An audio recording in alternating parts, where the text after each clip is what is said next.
कामदा एकादशी चैत्र शुक्ल पक्ष। भगवान श्री कृष्ण के अति प्रिय सखा अर्जुन कहने लगे, हे मधुसूदन, मैं आपको कोटि कोटि नमस्कार करता हूँ। प्रभु, आपसे प्रार्थना करता हूँ कि आप कृपा कर चैत्र मास के शुक्ल पक्ष की एकादशी का भी वर्णन कीजिए। इस एकादशी का क्या नाम है, पहले उसे किन किन लोगों ने किया और इसके करने से लोगों को क्या फल प्राप्त होता है।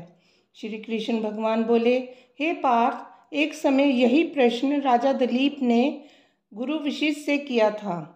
वही संवाद मैं तुम्हें सुनाता हूँ।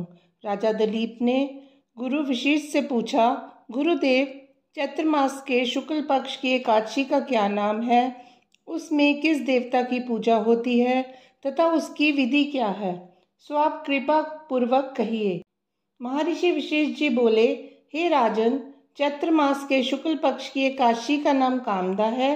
ये सभी पापों को नष्ट कर देती है। जैसे अग्नि सूखी लकड़ी को जलाकर राख कर देती है, वैसे ही कामदा एकादशी के पुण्य के प्रभाव से सभी पाप नष्ट हो जाते हैं और पुत्र की प्राप्ति होती है। इसके व्रत से मनुष्य कुयोनि से छूट जाता है और अंत में उसे स्वर्ग की प्राप्ति होती है। अब मैं इसका महात्म्य कहता हूँ, ध्यान पूर्वक सुनो। प्राचीन काल में भोगीपुर नामक एक नगर था, जिसमें पुंडरीक नाम का राजा राज्य करता था। राजा पुंडरीक अनेक ऐश्वर्यों से युक्त था। उसके राज्य में अनेक अप्सरा, गंधर्व, किन्नर आदि निवास करते थे।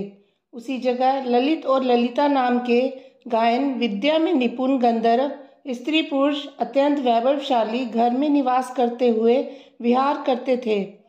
उन दोनों में इतना प्रेम था कि वह अलग हो जाने की कल्पना मात्र से ही व्याकुल हो उठते थे। एक समय राजा पुंडरीक गंधर्वों सहित सभा में शोभायमान थे।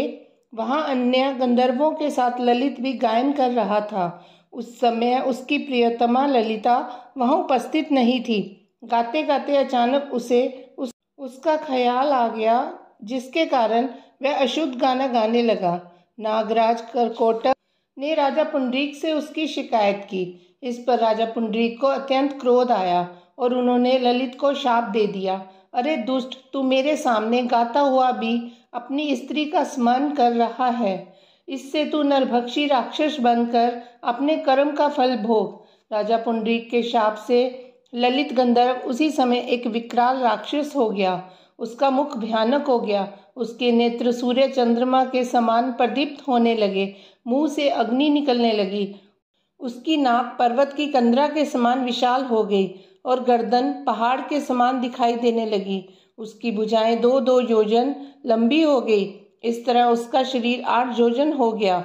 इस प्रकार राक्षस हो जाने पर वह अनेक दुख भोगने लगा। जब ललिता को अपने प्रियतम ललित का ऐसा हाल मालूम हुआ तो वह बहुत दुखी हुई।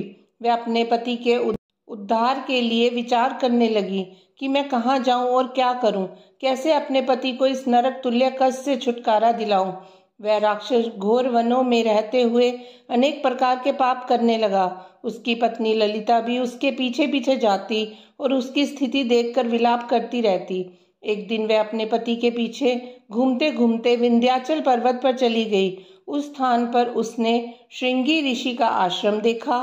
वे शीघ्र ही उस आश्रम में गई और ऋषि के सन्मुख जाकर दंडवत प्रणाम कर विनय भाव से प्रार्थना करने लगी। हे मुनि, मैं वीर धनवा नामक गंधर्व की कन्या ललिता हूँ।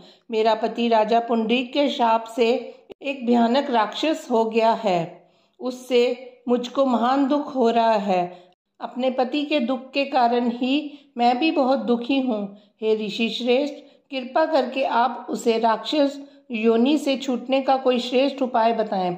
उसका सारा वृत्तांत सुनकर ऋषि श्रृंगी बोले, हे गंधर्व कन्या, चैत्र मास के शुक्ल पक्ष की एकादशी का नाम कामदा एकादशी है। उसके व्रत करने से मनुष्य के समस्त कार्य शीघ्र ही सिद्ध हो जाते हैं। यदि तू उसके व्रत के पुण्य को अपने पति को देगी तो वह शीघ्र ही राक्षस योनि से छूट जाएगा और राजा का शाप शांत हो जाएगा।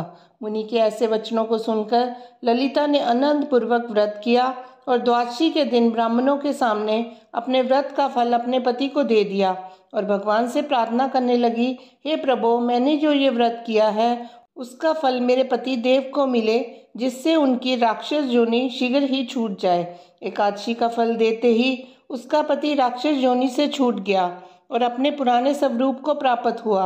वह अनेक सुंदर वस्त्रों तथा आभूषणों से अलंकृत होकर पहले की भांति ललिता के साथ विहार करने लगा। कामदा एकादशी के प्रभाव से वह पहले की भांति सुंदर हो गया और मरणोपरांत दोनों पुष्पक विमान पर बैठकर स्वर्गलोक को चले गए।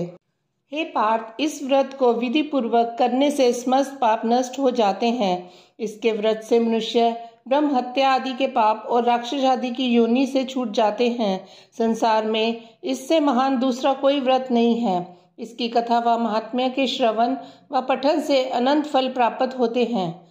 कथा सार: मनुष्य अपने सुखों का चिंतन करे, ये बुरा नहीं है, किंतु समय असमय ऐसा चिंतन मनुष्य को उसके कर्तव्यों से विमुख कर देता है, जिससे उसे घोर कष्ट भोगने पड़ सकते हैं।